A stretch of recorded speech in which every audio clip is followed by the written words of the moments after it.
Hi everyone, welcome to my classroom. Today we are going to discuss about types of cost centers, cost center versus cost unit. Here the first is, what are the important types of cost centers?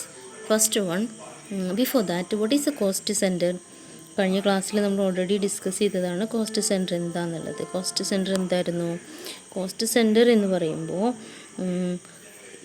it is a section or department of business to which cost can be charged. Okay, ഇപ്പോൾ cost center എന്ന് പറഞ്ഞാൽ ഒരു ഓർഗനൈസേഷൻ്റെ ഒരു പാർട്ടായിരിക്കും, അതല്ലെങ്കിൽ അതൊരു ഡിപ്പാർട്ട്മെൻറ്റാണ്, സെക്ഷനാണ്. ഓർഗനൈസേഷൻ്റെ cost different സെക്ഷനിലോട്ട് നമ്മൾ എന്ത് ചെയ്യും? ചാർജ് ചെയ്യും. അപ്പോൾ ഓരോ ഡിഫറെൻറ്റ് ഡിവിഷനിലോട്ട് എത്ര കോസ്റ്റ് എന്നുള്ളത് അസർട്ടൈൻ ചെയ്യാനായിട്ട് ഓരോ ഓർഗനൈസേഷൻ്റെ ഓരോ സെക്ഷൻസായിട്ട് നമ്മൾ ഓർഗനൈസേഷനെ ഡിവൈഡ് ചെയ്തിട്ടുണ്ട്. ഓരോ സെക്ഷനിലേക്ക് നമ്മൾ ഇൻചാർജായിട്ട് ഒരു ഹെഡിനെ അല്ലെങ്കിൽ ഒരു റെസ്പോൺസിബിൾ പേഴ്സൺ ആയിട്ടുള്ള ഒരു മാനേജറെ അപ്പോയിൻറ്റ് ചെയ്യും.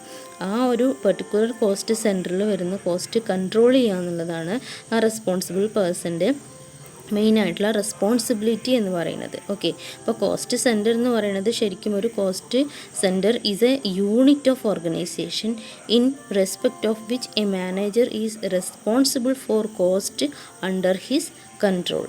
അപ്പോൾ അതൊരു ലൊക്കേഷൻ ആവാം, അതല്ലെങ്കിൽ ഒരു പേഴ്സൺ ആവാം, അല്ലെങ്കിൽ ഒരു ഐറ്റം ഓഫ് എക്യുപ്മെൻ്റ് ആവാം. അങ്ങനെ ഡീറ്റെയിൽ ആയിട്ട് കോസ്റ്റ് സെൻറ്ററിനെ കുറിച്ച് നമ്മൾ ഓൾറെഡി ഡിസ്കസ് ചെയ്തിട്ടുണ്ട്. What are the important types of cost centre? Here the first one is operation cost centre.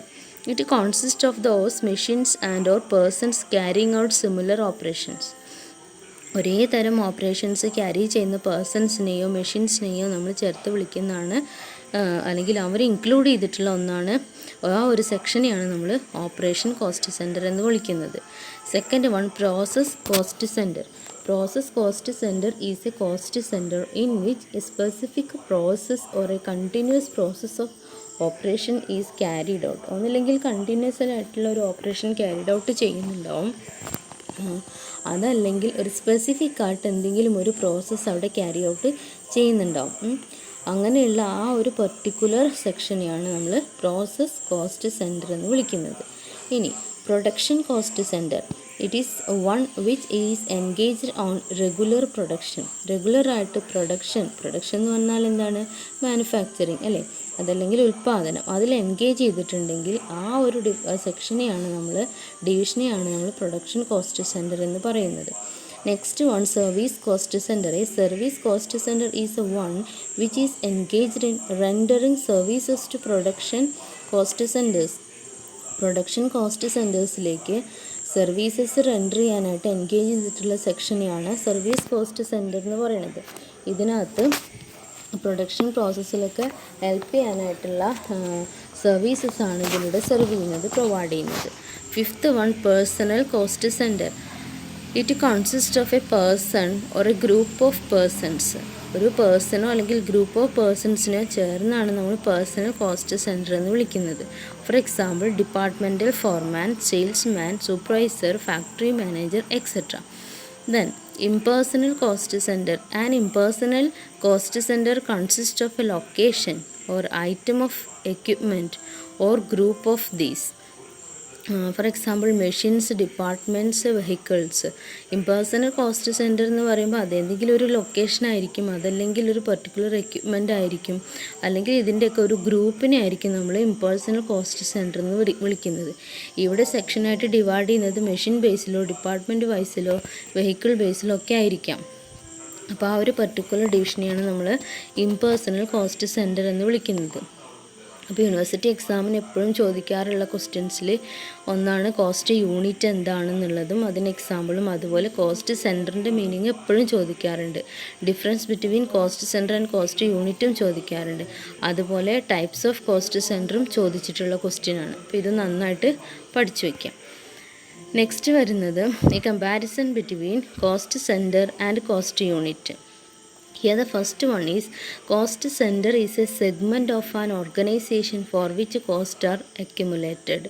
ഒരു ഓർഗനൈസേഷൻ്റെ ഒരു പെർട്ടിക്കുലർ സെഗ്മെൻറ്റിനെയാണ് നമ്മൾ കോസ്റ്റ് സെൻറ്റർ എന്ന് പറയുന്നത്.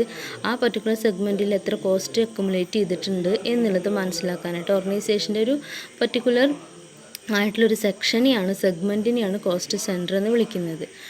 Cost unit is A unit of measurement of cost measure ചെയ്യാനായിട്ട് use ചെയ്യുന്ന യൂണിറ്റാണ് cost unit എന്ന് പറയുന്നത്.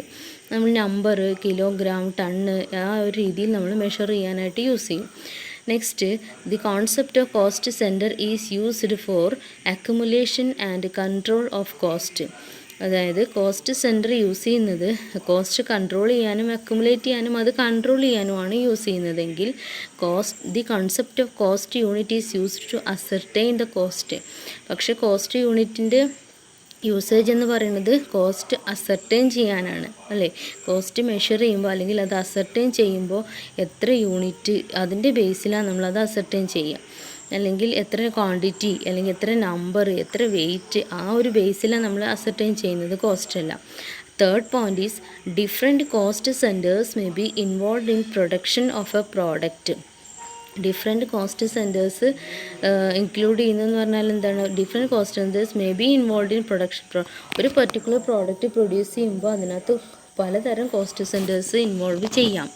പക്ഷേ ഈ product will have only one cost unit. പക്ഷെ ഒരു പ്രോഡക്റ്റിൻ്റെ കേസാണെങ്കിൽ അതിനൊരു കോസ്റ്റ് യൂണിറ്റ് ഉണ്ടാവുള്ളൂ, അല്ലേ? കോസ്റ്റ് യൂണിറ്റ് എന്ന് പറയുന്നത് അതിനകത്ത് ഒന്നേ ഉണ്ടാവുള്ളൂ. ഇപ്പോൾ കിലോഗ്രാം, അതല്ലെങ്കിൽ അതിൻ്റെ മറ്റ് ടൈപ്സ്, അതല്ലെങ്കിൽ നമ്പർ ബേസിലായിരിക്കും. ഓക്കെ, നമ്പർ ഓഫ് വെഹിക്കിൾ അങ്ങനെയൊക്കെയുള്ള ബേസിലായിരിക്കും. നെക്സ്റ്റ് പറയുന്നത് cost centers are created for assisting the management in the functions of budgeting and controlling. മാനേജ്മെൻറ്റിന് ബഡ്ജറ്റിങ്ങിനും കൺട്രോളിങ്ങിനും ഹെൽപ്പ് ചെയ്യാൻ വേണ്ടിയാണ് എന്ത് ചെയ്തിട്ടുള്ളത്? കോസ്റ്റ് സെൻറ്റേഴ്സ് ക്രിയേറ്റ് ചെയ്തിട്ടുള്ളത്. അതായത് ഒരു ഓർഗനൈസേഷൻ മൊത്തത്തിൽ അതിൻ്റെ കോസ്റ്റ് കാൽക്കുലേറ്റ് ചെയ്യുക എന്നുള്ളതിനേക്കാൾ ഈസിയാണ് ഡിഫറെൻറ്റ് സെക്ഷനായിട്ട്, ഡിപ്പാർട്ട്മെൻറ്റായിട്ട് ഓരോ ഡിപ്പാർട്ട്മെൻറ്റിലും എത്ര പ്രോഫിറ്റബിലിറ്റി ഉണ്ട്, എത്ര കോസ്റ്റ് വന്നിട്ടുണ്ട്, കോസ്റ്റ് എങ്ങനെയൊക്കെ നമുക്ക് അവിടെ കൺട്രോൾ ചെയ്യാൻ പറ്റും, റെഡ്യൂസ് ചെയ്യാൻ പറ്റും എന്നൊക്കെ അറിയാനായിട്ട് സാധിക്കും. അതിന് സുഖത്തിന് വേണ്ടി, ആ ഒരു സുഗമമായ പ്രവർത്തനങ്ങൾക്ക് വേണ്ടിയാണ് കോസ്റ്റ് സെൻറ്റേഴ്സ് ക്രിയേറ്റ് ചെയ്തിട്ടുള്ളത്. മാനേജീരിയൽ ആക്ടിവിറ്റീസ് കുറച്ചുകൂടെ സ്മൂത്ത് ആക്കാനായിട്ട്. അപ്പോൾ മാനേജ്മെൻറ്റിന് അവരുടെ ബഡ്ജറ്റിംഗ് കൺട്രോളിംഗ് ഒക്കെ വളരെ ക്ലിയർ കട്ടായിട്ട് ചെയ്യാനായിട്ട് സാധിക്കും. നെക്സ്റ്റ്, കോസ്റ്റ് യൂണിറ്റ് എന്ന് പറയുമ്പോഴോ, cost units are determined not for budgeting and controlling. Cost unit ബഡ്ജറ്റിങ്ങിനോ കൺട്രോളിങ്ങിനോ ഒന്നും തന്നെ ഡിറ്റർമിൻ ചെയ്തതല്ല, അതിന് വേണ്ടിയിട്ട് ഡിറ്റർമിൻ ചെയ്തിട്ടുള്ളതല്ല. നെക്സ്റ്റ് പറയുന്ന ഡിഫറൻസ് എന്ന് പറയുന്നത് formulation of cost centers depend upon the nature and techniques of production processes, size of the organization and structure of the organization. Cost centers formulate ചെയ്തിട്ടുണ്ട്. അതെന്തിനൊക്കെ ഡിപ്പെൻഡ് ചെയ്തിട്ടാണ്? ഒരു പ്രൊഡക്ഷൻ പ്രോസസ്സിന് യൂസ് ചെയ്യുന്ന ടെക്നിക്ക് ഏതൊക്കെയാണ്, അതിൻ്റെ നേച്ചർ എങ്ങനെയാണ്, ഓർഗനൈസേഷൻ്റെ സൈസ് ബിഗ് ആണോ സ്മോൾ ആണോ മീഡിയം ആണോ, അതുപോലെ ഓർഗനൈസേഷൻ്റെ സ്ട്രക്ചർ ഏതൊക്കെ രീതിയിലുള്ള സ്ട്രക്ചറാണ് അവിടെ, ബിഗ് സ്ട്രക്ചറാണോ അല്ലെങ്കിൽ ആ സ്ട്രക്ചറിനകത്ത് ഓരോ ലെവൽസിലും ഏതൊക്കെയാണ് ആക്ടിവിറ്റീസിൽ അല്ലെങ്കിൽ ഓരോ പൊസിഷൻ ഹാൻഡിൽ ചെയ്യുന്നവർ ആരൊക്കെയാണ് എന്തൊക്കെയാണെന്നുള്ള സ്ട്രക്ചർ എങ്ങനെയൊക്കെയാണ്, ഇതിൻ്റെയൊക്കെ ബേസിലാണ് കോസ്റ്റ് സെൻറ്റേഴ്സിനെ ഫോർമുലേറ്റ് ചെയ്യുന്നത്. പക്ഷേ കോസ്റ്റ് യൂണിറ്റിൻ്റെ കേസിലോ determination of cost units depend upon the nature of final product and prevailing the trade practices. That is cost unit എന്തിനെ ഡിപ്പെൻഡ് ചെയ്തിരിക്കുന്നു? ട്രേഡ് പ്രാക്ടീസസിനെ ഡിപ്പെൻഡ് ചെയ്തിരിക്കുന്നു. അതുപോലെ ഫൈനൽ പ്രോഡക്റ്റിൻ്റെ നേച്ചറിനനുസരിച്ചായിരിക്കും കോസ്റ്റ് യൂണിറ്റ് ഡിറ്റർമിൻ ചെയ്യാം. ഓക്കെ, അപ്പോൾ ഷുഗർ മില്ലിൽ അതിൻ്റെ പ്രൊഡക്ഷനും കാര്യങ്ങളും എങ്ങനെയൊക്കെയാണ്, അതിൻ്റെ ബേസിലാണ് അതിൻ്റെ ക്വാണ്ടിറ്റി മെഷർ ചെയ്യുന്നത്, കോസ്റ്റ് യൂണിറ്റ് മെഷർ ചെയ്യുന്നത്. അതുപോലെ സിമെൻറ്റ്സ് അങ്ങനെയാണ്, ക്ലോത്ത് അങ്ങനെയാണ്. അപ്പോൾ ഓരോന്നും ഡിഫറെൻറ്റ് നേച്ചറിലുള്ള പ്രോഡക്റ്റ്. അപ്പോൾ ഓരോ പ്രോഡക്റ്റിൻ്റെ സ്വഭാവത്തിനനുസരിച്ചാണ് കോസ്റ്റ് യൂണിറ്റ് ഡിറ്റർമിൻ ചെയ്യുന്നത്. ഓക്കെ, ഇപ്പോൾ ക്ലിയർ ആയോ? എന്തെങ്കിലും ഡൗട്ട് ഉണ്ടെങ്കിൽ നിങ്ങൾക്ക് ചോദിക്കാം. Thank you.